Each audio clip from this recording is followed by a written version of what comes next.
बिस्मिल्लाहिर्रहमानिर्रहीम। अस्सलाम वालेकुम नाज़रीन, प्रोग्राम में आपको कहेंगे खुशामदीद। मैं हूं आपकी मेज़बान हुमार सलाह। नाज़रीन, आज के प्रोग्राम में हम वर्ल्ड हाइपरटेंशन डे के हवाले से बात करेंगे। हाइपरटेंशन है क्या, इसको जानेंगे। और जब हाइपरटेंशन की बात करते हैं तो बड़े अफसोस के साथ ये कहना पड़ता है कि इस वक्त हमारे माशरे में बहुत सारे ऐसे अफराद हैं जो हाइपरटेंशन में मुब्तला हैं। हाइपरटेंशन को अगर हम इन डेप्थ देखते हैं तो बुलंद फ़िशारे खून यानी कि हाई ब्लड प्रेशर, ये एक ऐसी कॉमन डिजीज़ होती चली जा रही है कि अनफॉर्चुनेटली आज का बच्चा भी ये कंप्लेन करता है कि मेरा ब्लड प्रेशर हाई हो रहा है, मेरे से दूर हट जाओ, मुझे टेंशन है, मुझसे दूर हट जाओ। आखिर ऐसी क्या वजूहात हैं कि हमारे बच्चे तक आजकल जो है वो परेशानी में मुब्तला दिखाई दे रहे हैं? उनका ब्लड प्रेशर जो है वो क्या वाकई रेस करता है या नहीं, ये हम कैसे जान सकते हैं? बिलखुसूस ये बात, इसकी तशख़ीस कैसे मुमकिन है कि एक शख्स को ये मालूम ही नहीं कि वो ब्लड प्रेशर का मरीज़ है या नहीं। उसका जो बुलंद फ़शारे खून है, बेसिकली हाई ब्लड प्रेशर, अगर वो इस मर्ज़ में मुब्तला है तो उसके लिए कितना ख़तरनाक साबित हो सकता है और इससे जुड़ी, इससे एसोसिएटेड कौन कौन सी बीमारियां हैं, इन डेप्थ आज हम वो भी जानेंगे। क्योंकि कहा यह जाता है कि जो हाइपरटेंशन का मरीज़ है, अनफॉर्चुनेटली उसको कार्डियोवास्कुलर डिजीज़ होने का ख़तरा भी है। इसके अलावा कौन कौन से अमराज में मुब्तला वो हो सकता है, और वो अफराद जो ऑलरेडी किसी मर्ज़ में मुब्तला हैं उनके लिए कितना ज़रूरी है कि उनका ब्लड प्रेशर नॉर्मल रहे। नॉर्मल ब्लड प्रेशर होता क्या है, आज इसको भी हम अपने प्रोग्राम में जानेंगे। जानने के लिए जो मेहमान हमारे साथ मौजूद हैं, डॉक्टर शफ़क़ बुशरा ने हमें ज्वाइन किया है। वेलकम करना चाहूँगी डॉक्टर साहिबा, आपको बहुत शुक्रिया, आपने अपना कीमती वक्त दिया। सबसे पहले तो वर्ल्ड हाइपरटेंशन डे के हवाले से ही बात करेंगे। आपके नज़दीक मैं चाहूँगी थोड़ा सा हमारे नाज़रीन को ये बता दीजिए कि हाइपरटेंशन है क्या और ये किस हद तक ख़तरनाक भी है। हाइपरटेंशन बेसिकली एक ऐसी डिजीज है जो आजकल बहुत ज्यादा कॉमन है। और बेसिकली क्या है कि आपके खून जो है उसको, जिसको हम बुलंद फ़शारे खून बोलते हैं, आपके खून का फ्लो आपके दिल के थ्रू पूरी बॉडी में जा रहा है। अब जब आपके दिल को ज्यादा मेहनत करनी पड़ती है ड्यू टू एनी रीजन, आपकी ओबेसिटी हो सकती है, आपकी शरीरों में जो कोलेस्ट्रॉल एक्यूमुलेट हो जाता है उसकी वजह से, एथेरोस्क्लेरोसिस है, या आपका जो ब्लड जो है वो शरीरों से सही फ्लो नहीं कर पाता है, तो उसकी वजह से आपके हार्ट को ज्यादा प्रेशर जनरेट करना पड़ता है टू पंप द ब्लड पूरी बॉडी के अंदर। तो जब आपकी बॉडी में ये ब्लड को, हार्ट को ज्यादा मेहनत करनी पड़ती है तो वो एक स्पेशल, जो एक नॉर्मल प्रेशर है उससे ज्यादा प्रेशर जो है वो जनरेट होता है।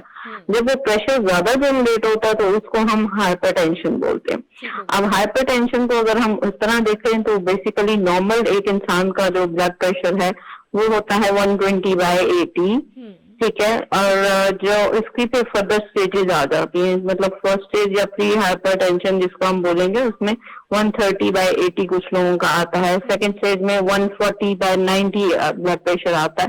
तो ये स्टेज बाय स्टेज, जैसे कि जैसे ब्लड प्रेशर जो है वो इंक्रीज करता जाता है तो वैसे वैसे जो है वो आपकी हाइपरटेंशन की स्टेजेस आना शुरू हो जाती हैं। इसमें कॉमन सिम्टम्स हैं जैसे कि सिवियर हेडेक्स हो गया, चेस्ट पेन हो गया, डिजीनेस हो गया, शॉर्टनेस ऑफ ब्रेथ हो गया, सांस लेने में प्रॉब्लम, नोजिया, वॉमिटिंग, कुछ लोगों को ब्लड प्रेशर ज्यादा होने की वजह से ब्लड विजन हो जाती है, कुछ को एंजाइटी के प्रॉब्लम्स हो जाते हैं।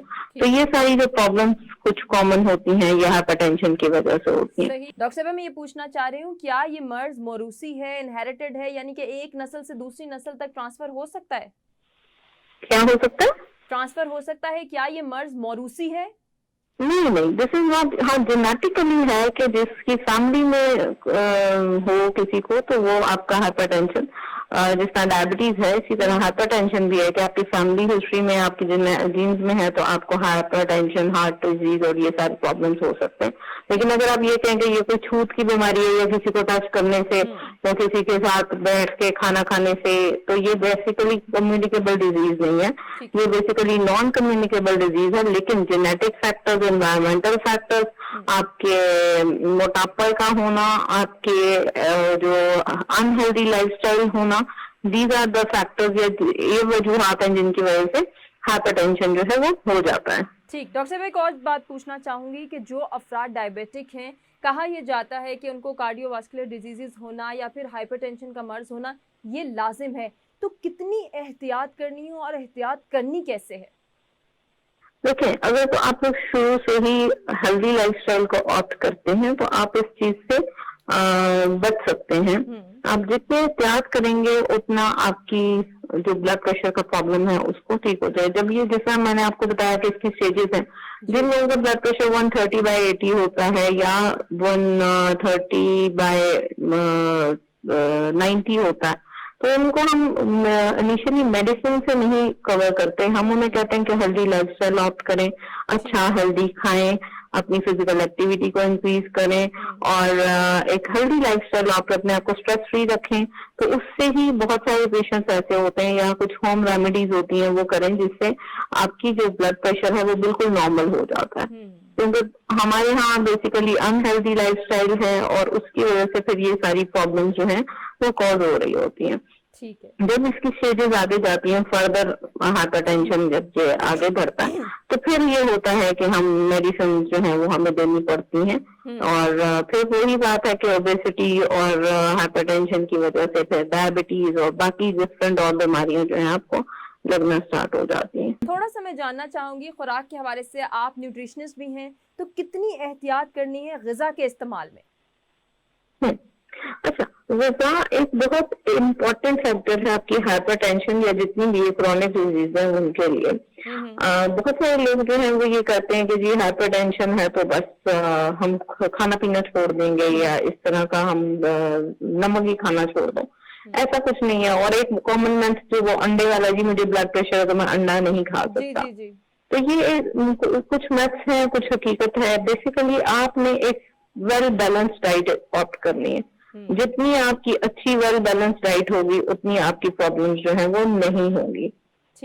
सबसे ज्यादा प्रॉब्लम या सबसे ज्यादा इश्यूज ही उस वक्त आते हैं कि जब आप जो है वेल बैलेंस्ड डाइट नहीं लेते। अब खुराक में नॉर्मली अगर हम जब हमारे पास पेशेंट्स आते हैं हाइपरटेंशन के, तो वो हम बेसिकली उन्हें डैश डाइट देते हैं। ये डाइटरी अप्रोचेस होती हैं टू प्रिवेंट हाइपरटेंशन। और उसमें क्या होता है कि सिर्फ नमक का इस्तेमाल थोड़ा कम करते हैं हम। नमक जो है वो ऊपर जो स्प्रिंकलिंग सॉल्ट है वो आपने इस्तेमाल नहीं करना, क्योंकि that could be a cause of hypertension. फिर हम फ्रूट्स और वेजिटेबल्स के ऊपर पेशेंट्स को लेकर आते हैं। फिर हम पेशेंट को कहते हैं कि अपने वाटर इनटेक को इंक्रीज करेंगे। बहुत ज्यादा फैटी फूड्स या तली हुई चीजें या जंक फूड्स हैं उनको अवॉइड करेंगे। फिर आपने अपनी डाइट में जो है वो बहुत ज्यादा जो फैटी मीट पोर्शंस होते हैं उनको नहीं लेना। ऑर्गन मीट ज्यादा नहीं लेनी जिनसे ब्लड प्रेशर बढ़ता है, या जिसे मुरब्बन ग़िज़ाएं कहते हैं वो नहीं लेती। जितनी सिंपल सादा ग़िज़ा खाएंगे उतना आपकी जो हाइपरटेंशन है उसको आप कोप भी कर सकते हैं और अच्छी हेल्दी लाइफ जो है उसे एंजॉय भी कर सकते हैं। ठीक है डॉक्टर साहब, ये भी बताइएगा, कुछ लोगों को हमने देखा है कि मेडिकेशन भी चल रही है, परहेज का कहा गया, जैसे नमक का जब कम करने का कहा जाता है, परहेज का कहा जाता है, लेकिन लोग उसका इंटेक भी उसी तरह रखते हैं और साथ कहते हैं कि हम मेडिसिन खा रहे हैं। क्या ये अमल दुरुस्त है? बेसिकली हम कहते हैं कि आपने 2 ग्राम ऑफ सोडियम जो है वो आप ले सकते हो ना। ठीक है, तो आपने क्या करना है, जिनको मतलब बहुत ज्यादा हाइपरटेंशन नहीं है, तो वो जो स्प्रिंकलिंग सॉल्ट, जैसा हम सैलेड है उसके ऊपर नमक डाल के खा रहे होते हैं, कुछ लोग खाना पके हुए के ऊपर सालन डाल के खा रहे होते हैं। ठीक है, हमने उसको अवॉइड करना है। जो स्प्रिंकलिंग सॉल्ट है उसको अवॉइड करना है। फिर टाइप ऑफ सॉल्ट मैटर करता है। ब्लैक सॉल्ट की बजाय अगर आप पिंक सॉल्ट के ऊपर आते हो वो ज्यादा अच्छा है। उसकी हाइपरटेंशन में, ये नहीं कह रही कि उससे हाइपरटेंशन नहीं होती, हाइपरटेंशन उससे भी होती है, लेकिन उससे कम मतलब कन्वीनियंस होती है कि हाइपरटेंशन हो।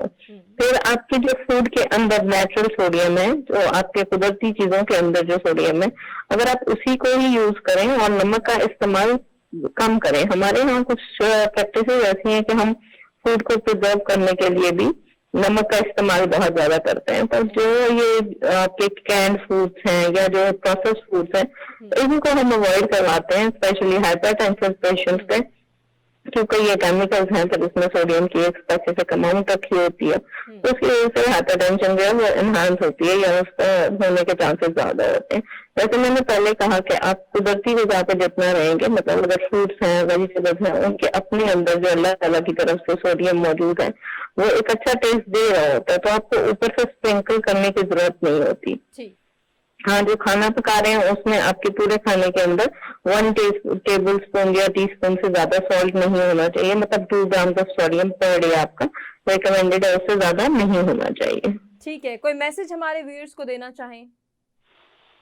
अच्छा हेल्दी वेल बैलेंस खाना खाएं, अपने आप को फिजिकली एक्टिव रखें, और आज के ये जो हाइपरटेंशन डे है, जितना खुश रहेंगे, जितना अच्छा अपनी जिंदगी को लेके चलेंगे विद हेल्दी लाइफस्टाइल, अपने टाइम पे वॉक करें, अपने टाइम पे खाना खाएं और अल्लाह की दी हुई हर नेमत को एंजॉय करें, उतना ही अच्छा आपके लिए रहेगा। यकीनन ऐसा ही है। बेहद शुक्रिया अदा करना चाहेंगे, डॉक्टर शफक बुशरा हमारे साथ मौजूद थी, बहुत कुछ सीखने का मौका मिला और हाइपरटेंशन के हवाले से हमने जाना कि हाइपरटेंशन है क्या, इसको हम किस तरह से रोक सकते हैं, इसके अलामात पर हम किस तरह से काबू पा सकते हैं और साथ ही साथ जो लोग इस मर्ज में मुब्तला हैं उन्होंने क्या एहतियाती तदाबीर इख्तियार करनी है, अपने ग़िज़ा के इस्तेमाल को कैसे चेंज करना है, लाइफस्टाइल को कैसे बैलेंस करना है।